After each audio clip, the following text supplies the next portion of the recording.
Hello दोस्तों, मैं आप लोगों को एक माता रानी का पचरा सुनाने जा रही हूँ।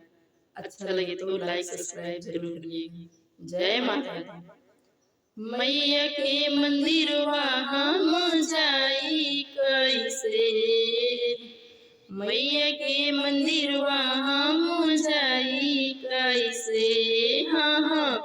मैया के मंदिरवा हम जाई कैसे, मैया सोई भर निदिया जगाई कैसे,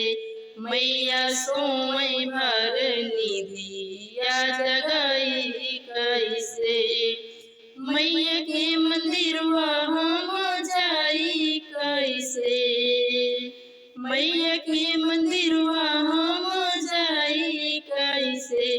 मैया सोई भर निदिया जगाई कैसे,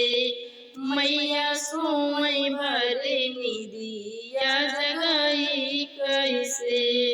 मैया की माथों में विदिया सोहे, मैया की माथों में विदिया सोहे, सिंदूरा हम मैया के लगाई कैसे, सिंदूरा हम उन्हें के लगाई कैसे,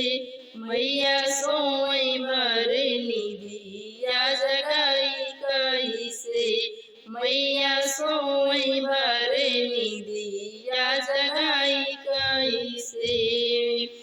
मैया के मंदिरवा हम जाई कैसे,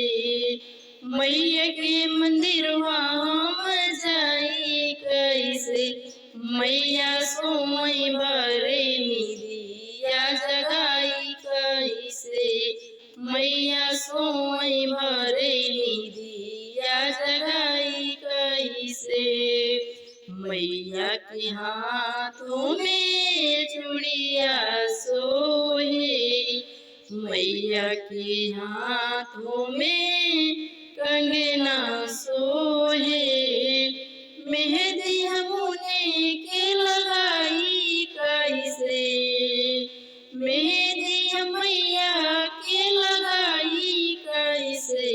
मैया सोई भर निदिया जगाई कैसे, मैया सोई भर निदिया जगाई कैसे, मैया के मंदिरवा हम जाई कैसे, मैया के मंदिरवा हम जाई कैसे, मैया सोई भर निदिया जगाई कैसे, मैया सोई भर निदिया जगाई कैसे, मैया के पैरों में पायल सोए, मैया के पैरों में पायल सोहे,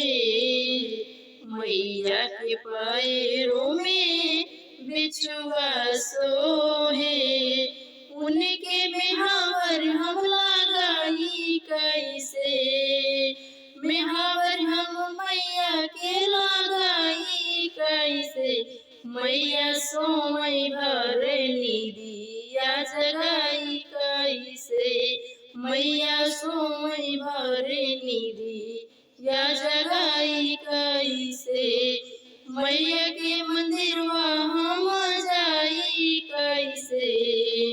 मैया सोई भर निदिया जगाई कैसे, मैया सोई भर निदिया जगाई कैसे,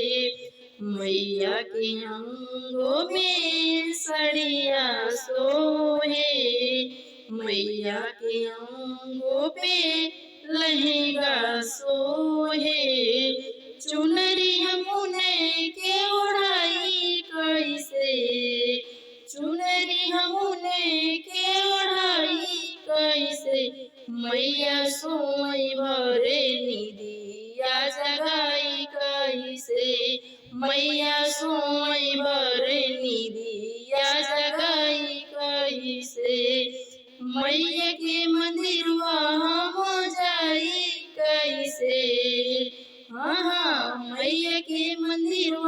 हम जाई कैसे मैया सोई भरे निदिया जगाई कैसे